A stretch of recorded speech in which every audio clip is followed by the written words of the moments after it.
Hello. This is the first time that I've had to talk to you in my capacity as your professor for this course in American literature.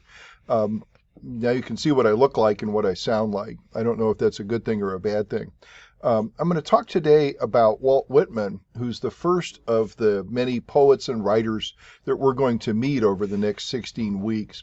We'll spend the first 2 weeks of the class working with Whitman poems. The first week, week one, we'll look at two short poems, basically to kind of get us used to how the course works and also get us used to how we can examine a poem in some kind of detail. Next week, the second week, we'll work with the poems that are in the textbook, The Wound Dresser, Crossing Brooklyn Ferry, and When Lilacs Last and the Dooryard Bloomed. But what I'm going to talk about for this video is going to be Whitman as poet, a little bit about his biography, and we'll focus on one particular poem, Cavalry Crossing a Ford. This particular image is of a pre-famous Walt Whitman. This was one that was taken probably sometime in the 1830s when he was a newspaper editor and a journalist. We'll look at some other photographs of him as we go through this that might give us more of an idea of what he looked like at various points in his life. Here's a little bit about him as a person. He was born in 1819 on Long Island. His family were working class folks. His father was a carpenter, among other kinds of skilled labor sorts of positions. You may find it interesting that he left school at 11. That's the last formal schooling he ever got. And like a lot of other young people in this period, he went to work at a variety of jobs, one of which was being a printer. We'll later see that that's the way that Mark Twain and several other authors in the 19th century come by a lot of knowledge, is by working as printers back when you had to set type by hand and you had to read quickly so that you could set type in a way that could be printed fast. He worked for several years as a school teacher. He was also a newspaper man, an editor, a journalist in Brooklyn and New York City. He was a Democrat in a period of time when Democrats weren't the same as they are now. Democrats in those days were a pro-slavery party.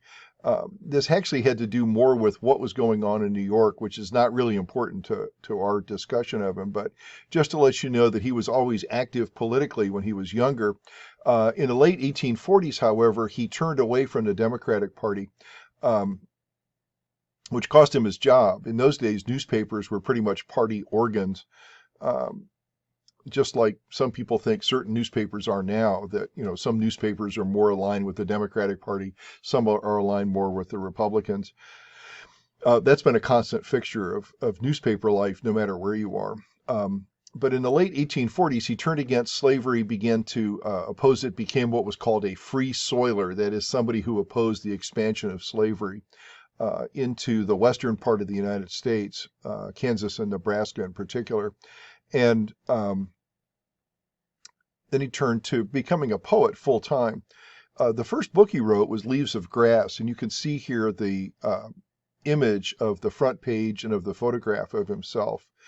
This book was self-published. It was self-advertised, kind of before the internet, before he could kind of create a presence on like iBiblio or Amazon or in Facebook or something. He used the tools of his time, the newspaper world, to promote himself and his poetry. Leaves of Grass is a book, and we have an extract of it, Song of Myself, in our textbook. Went through a variety of editions. The last one of the 9 was in 1891 to 92. The book started with 12 small poems that formed the nucleus of what our textbook shows you as Song of Myself, and it ended with almost 400 in them. So that'll give you a little bit of an idea of his poetic output. This really became his life's work, was writing poetry, commenting on poetry, and revising his own work. The Civil War period for him was one where he spent time in New York as a nurse, and then later, after the wounding of his brother, Fred, in 1863, he moved to Washington, D.C. to take care of him. After a couple of years, he was able to get a job working in the Interior Department. from which he got fired because he spent all of his time revising Leaves of Grass, and finally the Secretary of the Interior fired him for it. This, by the way, is a Matthew Brady photograph. You all know who Matthew Brady is, the great Civil War American photographer, of what Whitman looked like probably in about 1864, 1865. This particular photograph is what he looked like in 1879. And of course, he died about 10 years later. His appearance didn't change a whole lot. Always had a beard, always had gray or white hair once he reached a certain age. And so that'll give you a little bit of an idea of what he looked like. He had a stroke in 1873, and that limited his ability to do much more than just work on his poetry, write essays, give the occasional lecture to make money. But most of his money, such as it was, he was never a very wealthy man, came from selling editions of his poetry, and he was able to do that fairly successfully. Our course starts, of course, in 1865, which is the end of the Civil War. It ends in April of 1865 with the surrender of the Confederates at Appomattox. And during the period of time that Whitman is in Washington, he writes poetry constantly. And two of the poems in our textbook come from his Civil War book, Drum Taps, which was issued twice. It was issued in early 1865, and then after the death of Lincoln in April of 1865 at the hands of John Wilkes Booth, you all know the story, he reissued it, and he added When Lilacs Last and the Dooryard Bloomed, which is a poem, a long poem, lamenting the death of Lincoln. And next week, when we take a look at that poem, we'll talk some more about it. The Wound Dresser was published in the first edition. Also, after the Civil War, he published two other books, one called Democratic Vistas. That's kind of his political philosophy as an American, and he always was concerned, as, of course, with that notion of what it is to be an American. What does it mean to be an American in a country where individuals have certain rights and freedoms? What does it mean to be in a country that comes from revolution? What does it mean to be independent and free? It's an extraordinary work, both, all of his poetry as well as Democratic Vistas. We don't have any selections in our textbook from it. And then he wrote a book that is mostly a memoir about his time as a nurse called Specimen Days, and that came out in 1882. He has a very large prose corpus, which is the term we use for body of work. And I have a couple of links in Blackboard to different Whitman projects that might help you with that, if you get interested. It's sort of hard to separate Whitman the person from Whitman the poet, because his poetry is so self-referential. He is at the center of all of his poems, his major poems, particularly Song of Myself. He's always somebody who's challenging orthodoxy, and he does this in his poetry. He also does this in his politics, by leaving the Democratic Party, for instance, and he does it in his personal life. He never marries. Most people assume that he was in a variety of homosexual relationships. I should mention, by the way, that term, homosexual, didn't exist until the end of the 19th century. But Whitman, if you read his Song of Myself in particular, sort of explores the notion of relationships with men and women equally, as if they're both interchangeable, as if they kind of had the same meaning. This would have been shocking, of course, through much of the 19th and even the 20th century in terms of people talking about their sexuality. His poetry was considered obscene, and he was frequently, his books would be banned in different cities, they'd be confiscated, although there was always a steady growing readership for him as well.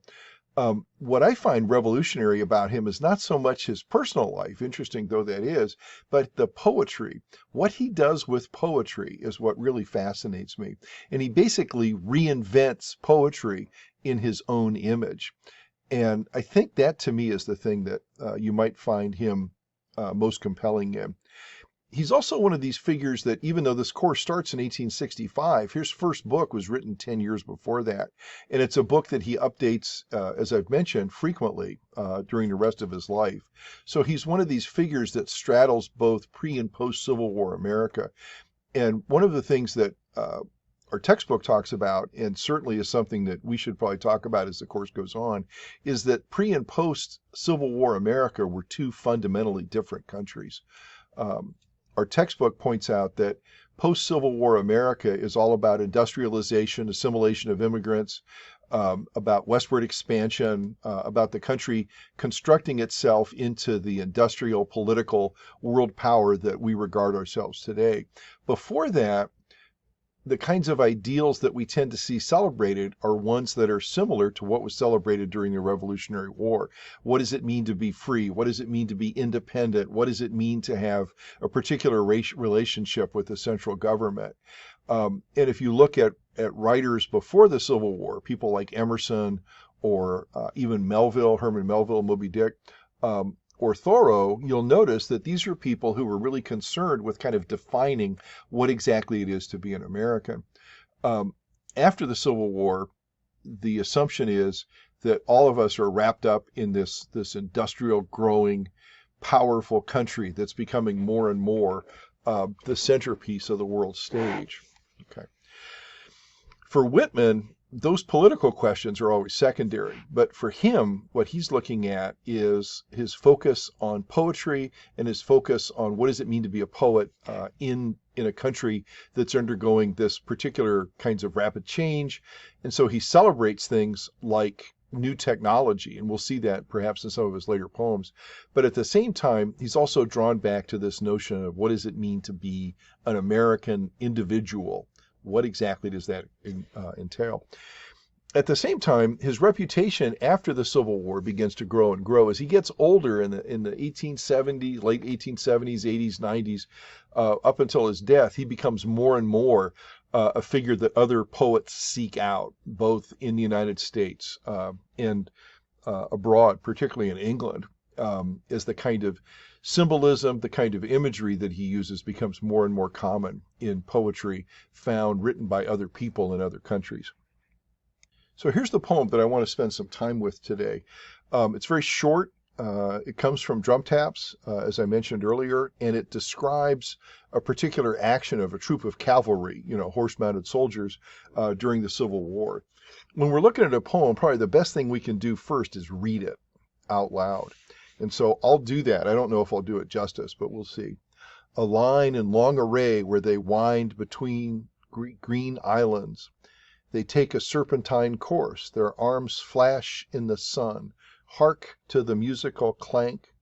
Behold the silvery river. In it the splashing horses loitering stop to drink. Behold the brown-faced men, each group, each person a picture. The negligent rest on the saddles. Some emerge on the opposite bank, others are just entering the ford while, scarlet and blue and snowy white, the guidon flags flutter gaily in the wind. I don't know if I've done that justice, but as you can see here, this is a poem about a group of soldiers who were crossing a ford. That is, they're going on a river. They're crossing a river as part of a mission. Okay. And they're doing it in kind of S curves. That's what serpentine suggests, this idea of kind of S curvy stuff as they're going around islands. Their arms are not their physical arms, but their weapons, their sabers, their carbines, the kinds of things that cavalrymen use. And because these are metallic, they clink. The horses have tack on them, saddles and saddlebags and blankets and things, and that's going to clank a little bit. But the weapons, the scabbards, the sabers, the carbines, the cartridges, those are going to click and clank around the way that weapons do. And they're crossing this river, and it's fairly shallow because they're able to walk their horses across. They're not going to swim. But there's water coming up. And the horses stop to drink sometimes because horses like to drink water like anybody else does. These are guys who have been outside a lot. We know they're brown-faced, they're tanned. And what I think is interesting here is when he talks about these guys as a picture. This is a poem. It's a piece of linear text. There's a beginning and an end, and it's laid out, chronologically in the sense that we read it over time, a short amount of time, but time nonetheless. But at the same time, we apprehend this like it's a photograph or like it's a painting. It's an image. And so we have this sense of movement, and then we have this sense of immobility, of stopping. And I'll talk about that here in a little bit. we get more of the sense of movement here. Some emerge on the opposite bank. These are folks who have already crossed. Others are just entering the ford. And again, a ford is a shallow part of a river. And then we see these flags. Well, scarlet and blue, there's red and blue and snowy white, colors of the American flag, colors of the cavalry, the guidon flags. Then the guidons are those little tiny pennants that some units have. Companies in the Army have pennants, and in this time the lead cavalry person would have had an American flag to show they were federal troops, and also another person would have been carrying a guidon, that is a flag that tells people what regiment and what part of this regiment this particular unit is with. And so the flags are moving just like the cavalrymen are moving. So we get a sense of the wind here as well. So it's a neat short poem. We're going to take a look at this in more detail in just a second. I've been teaching this poem for years, and I didn't realize in 1995 a scholar had found the source for it. There was a newspaper account, an anonymous newspaper account that Whitman ran across about a Union cavalry raid in Alabama. Of course, it's during the Civil War.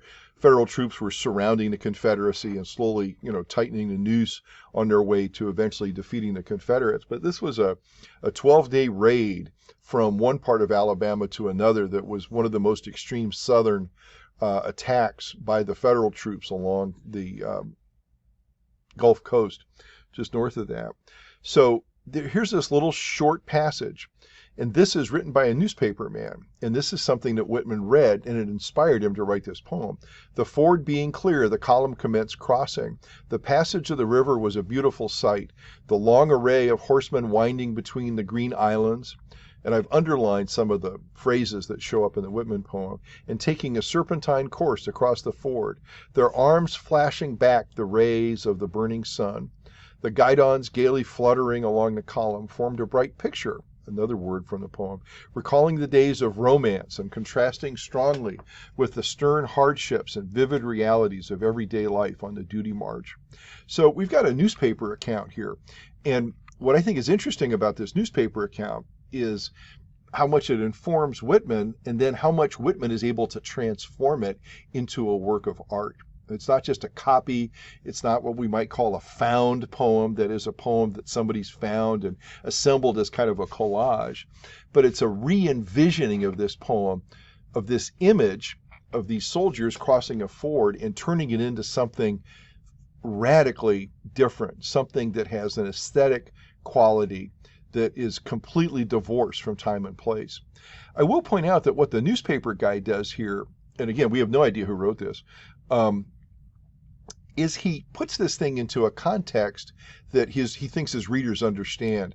Everybody in this period of time had read Walter Scott novels, so they'd read all kinds of romance, chivalry, medieval kinds of books. He was the most popular writer in America in the 19th century, was Sir Walter Scott, the British novelist who wrote Ivanhoe, which I have to admit I read in high school. I thought it was unreadable. But anyway, he puts it into that context because this is one of the ways that people see the Civil War. They see it as kind of a battleground that's not dissimilar from medieval knights, and so that adds a certain quality to it. The problem here with what the newspaper man does, I think, is he tries to fit this moment into a frame of some kind of pre-existing knowledge, and saying, well, this is kind of how people think about this war already, as chivalry and medieval and knights and squires and men on horses. And so he uses that, and what I think he does is he changes this from what's really going on here, watching these men in combat crossing a ford who've been in the field a long time, and he changes it into some kind of comparison with sort of what people's literary knowledge of the period would be. So what does Whitman do? By the way, this is not a photograph of the crossing that we're reading about, but this will give you a little bit of an idea what a ford looks like, what Union cavalry looks like. And this is early in the Civil War from 1862. So what he does is he takes out any specifics of time and place. Okay, we're just focused on the men, we're focused on what they're doing, and we're focused on what that must be like from their point of view. The organization is different, the sentence structure is different.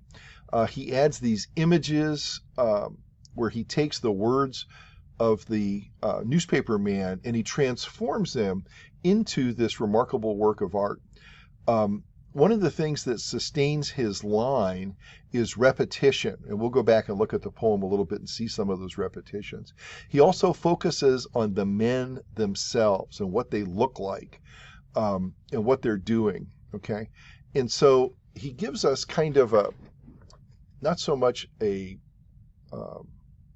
newspaper account, but rather an impression, a feeling. He raises this thing from just a whole bunch of guys crossing a river because they have to get to someplace else. From this moment in time, he stops time and he focuses on this particular moment.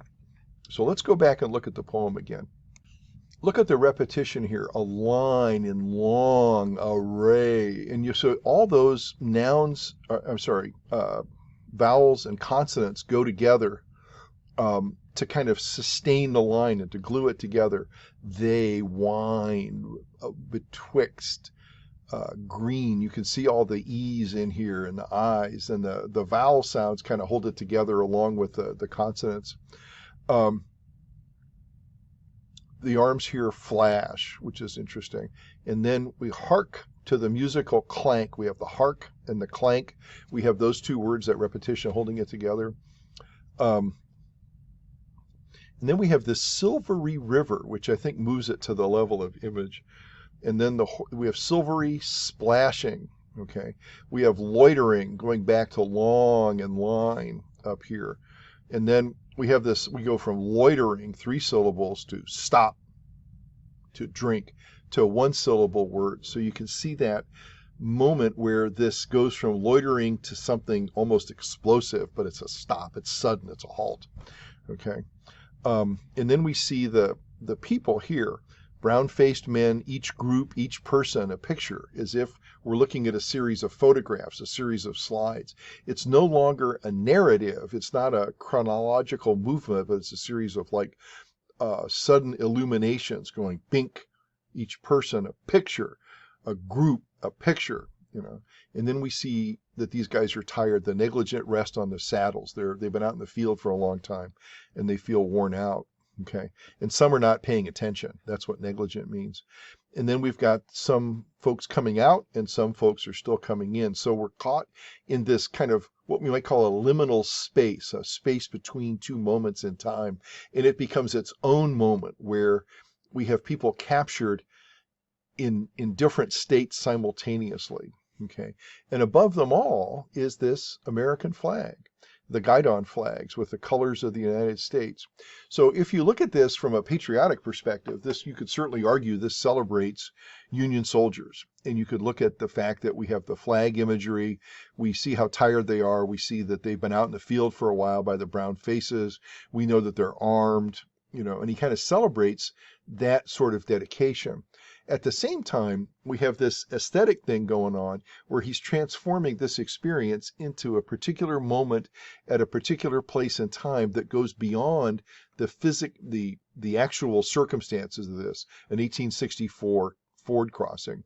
And instead, we see these people, we see them recorded as images, and because of that, they become indelible.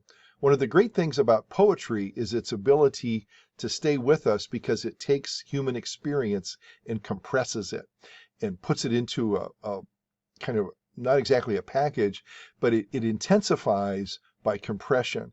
And so we find ourselves with these men at this particular moment in time. So why are we spending time on this, and why have I spent probably more time than you'd like in this video? We're going to be reading a lot of poetry this semester, and many of the poems are going to have formal structure, you know, rhythm and meter, and we'll talk about that when that comes about. Many of the poems are going to be about things that happened a long time ago, like the Civil War, but most of the poems are going to be about relationships among human beings.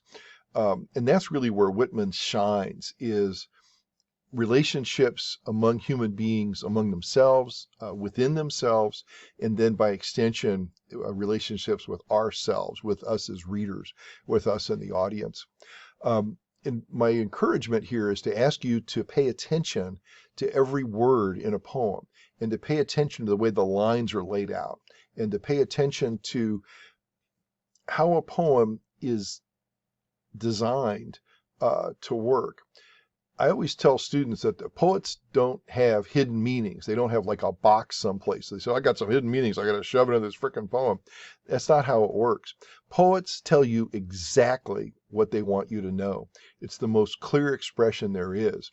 But because it's compressed, because we take a lot of time or a lot of experience or a lot of emotion and we compress it into a small amount of words, there's a lot to unpack. There's a lot to see. There's a lot to feel. There's a lot to learn and listen to when we're working with a poem.